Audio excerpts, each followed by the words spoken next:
नमस्कार, मैं हिमांशु कुमार। आप देख रहे हैं वेब समाचार। इस वक्त हम लोग मधुपुर में हैं और इस वक्त सुभाष चौक के पास एक चाय की दुकान है, उसके सामने हैं। कुछ लोग यहाँ बैठे हैं। इनसे जानेंगे कि इस बार मधुपुर जो गोड्डा लोकसभा में आता है, यहाँ किसका पलड़ा भारी है, किस तरफ हवा चल रहा है। प्रदीप यादव जीतेंगे या फिर निशिकांत दुबे जो है वो चौथी बार यहाँ से सांसद बनने जा रहे हैं। तो आइए सीधे चलते हैं जनता के पास और जानते हैं उससे उनकी राय। बताइए भैया, इस बार गोड्डा लोकसभा में मधुपुर में इस वक्त हैं, आपकी लोकेलिटी में किसके तरफ माहौल है, किसके तरफ हवा दिख रहा है? हवा की बात तो अलग है भाईजान। हाँ। पहले विकास और सबकी बात होती है। विकास नाम की चीज तो गोड्डा में तो है ही नहीं। और हमारे जो सांसद है वो तो लोगों से सही रूप से बात करते नहीं है। तो फिर वैसे सांसद से अच्छा है कि हमारे पंजा छाप आ जाए। वो तो कह रहे हैं कि बहुत काम कर दिया, एयरपोर्ट बना दिया, एम्स बना दिया, सब लोग वहाँ जाके इलाज करा रहे हैं। इधर आइए। हाँ। एम्स क्या वो बनाए हैं क्या? हाँ। एयरपोर्ट वो बनाए हैं क्या? ये तो कांग्रेस की देन है। वो कहाँ से बना दिए यार? उनके कार्यकाल में बना है, इसलिए अरे कार्यकाल की बात तो अलग होती है, जो संशोधन करता है उसकी बात होती है। चाहे आपने संशोधन किया, आपकी बात होगी। जब आपने किया ही नहीं, खाली अब आप अपना आके फीता काट दिया, आपकी हो गई। ये कहाँ से हो जाएगी यार? अभी 5 किलो आज अनाज दे रहे हो, ये क्या आपकी देने? क्या 80 करोड़ लोगों को हम खाना खिला रहे हैं? अरे तो वो लोग हमको वोट ही करेंगे क्या यार? आप खिला रहे हो क्या? वो तो कांग्रेस के टाइम से लोग ले रहे हैं। मैं तो अपने बचपन में राशन उठाता था, तो आज कहाँ से वो 5 किलो दे रहे हैं? ये तो कांग्रेस के जमाने से चला आ रहा है। ये तो वो एक सिद्धांत है जो वो पूरा कर रहे हैं। वो कहाँ से अपने बाप के घर से दे रहे हैं क्या? वो जीएसटी लगा के सारे पैसे तो इधर लगा रहे हैं। वो क्यों जीएसटी लगाए? क्यों नोटबंदी किए? किस वजह से किए?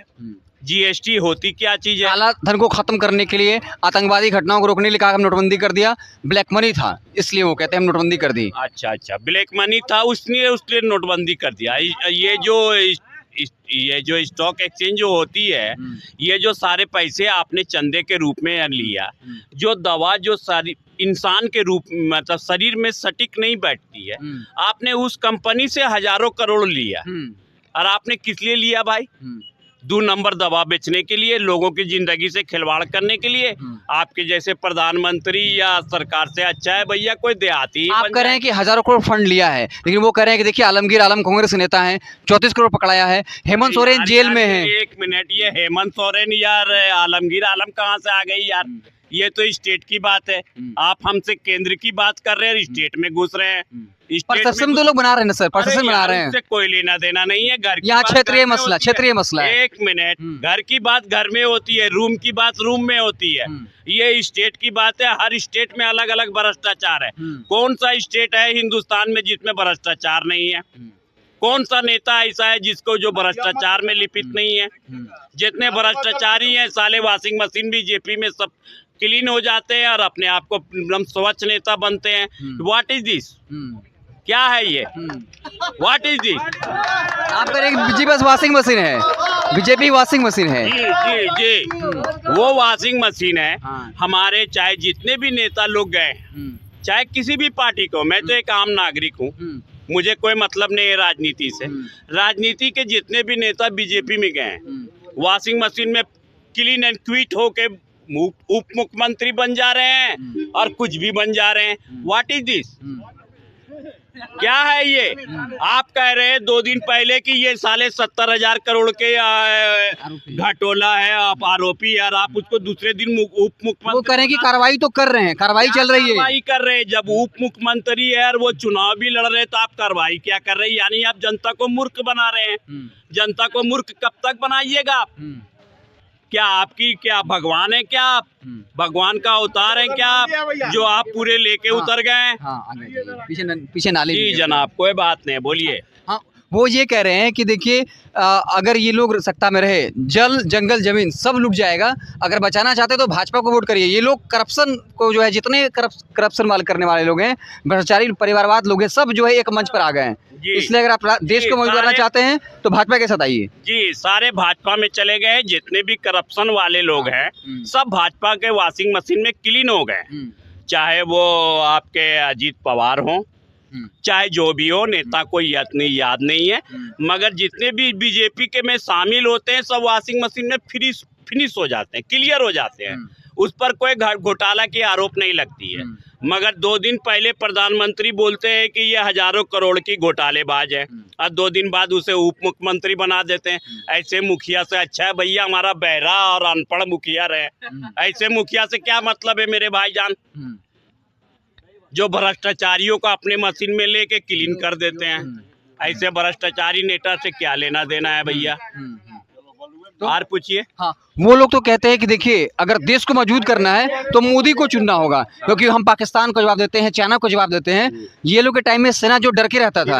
इधर आइए। आपका चाइना आपका 15 किलोमीटर आपका जमीन हड़प लिया है, आज तक आप खामोश हैं। चाइना चाइना कर रहे हैं। क्या है चाइना जी? आप अगर चाहें तो चाइना को मुंह तोड़ जवाब दे सकते हैं, मगर आप खामोश हैं। क्यों खामोश हैं आप? आपको चाइना से क्या डर लगती है? जो आपकी जमीन, भारत की जमीन पर अधिग्रहण कर लिया है, आपने क्यों जवाब नहीं दिया आज तक? क्यों नहीं जवाब दिया आपने? तो चलिए कुछ और लोग उनसे बात करते हैं। क्या आप उनकी बातों से सहमत है? जो बात कह रहे हैं उस पर क्या कहेंगे? बिल्कुल सहमत नहीं है। उनसे आप सहमत नहीं है? वो भारतवर्ष की बात कर रहे हैं, मैं भारतवर्ष का बात कर रहा हूँ। जहाँ स्टेशन पे अनाउंस हुआ करता था कि देखिए आपके पास बम हो सकता है, आसपास बम हो सकता है, बैग में छुपा हुआ बम हो सकता है, कहीं हाथ ना लगाएं। आज फ्री है, कहीं भी कोई अनाउंसमेंट वैसा नहीं हो रहा, ना बस स्टैंड में ना रेलवे स्टेशन में। हमारे सेना को पहले पीटा जाता था जम्मू कश्मीर के अंदर। लेकिन वो तो कहते हैं कि देखिए इंदिरा गांधी के टाइम में पाकिस्तान के 2 टुकड़े हो गए, तो क्या कांग्रेस उतनी मजबूत नहीं थी कि पाकिस्तान को बांग्लादेश और पाकिस्तान में जो है बदल दिया, 2 भाग कर दिया? इस पे क्या कहेंगे? क्या उस वक्त भी तो देश मजबूत था ना, उस वक्त भी सेना मजबूत थी? अभी की बात कर रहा हूँ मैं। अभी सेना जितना मजबूत है और जितना फ्रीडम दिया हुआ है सरकार ने उनको, उतना पहले नहीं था। मधुपुर की बात करते हैं, कौन यहाँ से लीड कर रहा है? किसके पक्ष में माहौल दिख रहा है आपको? यहाँ डॉक्टर निशिकांत दुबे जी लीड कर रहे हैं। वो विकास पुरुष के नाम से जाने जाते हैं, उन्होंने विकास किया है। लेकिन लोग ये भी कह रहे हैं दबी जुबान से एम्स जैसा हॉस्पिटल आया है। क्या मधुपुर के लिए बहुत काम नहीं किया? लोग कहते हैं कि ठीक है वोट देंगे, लेकिन बहुत काम नहीं किया मधुपुर के लिए। लगता है ना, वृक्ष अगर लगता है मधुपुर के लिए, अगर कह रहे हैं अगर देवघर में हुआ या गोड्डा में हुआ या देवीपुर में हुआ, वृक्ष होता है तो छाव उसके आसपास होता है। ऐसा नहीं है कि जहाँ पे सिर्फ जड़ है वहीं पे होगा, छाया तो मिलती है आसपास। इसलिए विकास हो रहा है, तो मधुपुर का भी विकास हो रहा है। तो चलिए हम जो है सुभाष चौक पर थे, यहाँ लोगों से बात की और पक्ष और विपक्ष दोनों जो खेमा के लोग हैं उन्होंने बड़ी बेबाकी से अपनी राय रखी। एक ही जगह जहाँ चाय पीने आते हैं वहाँ एक तरफ प्रदीप यादव के समर्थन में बोले, तो दूसरी तरफ जो एनडीए के प्रत्याशी हैं निशिकांत दुबे, उनके पक्ष में अपनी बात रखी। आपको पूरी बातचीत जो है वो कैसी लगी है आपको कमेंट बॉक्स में ज़रूर बताइएगा। बहुत बहुत धन्यवाद।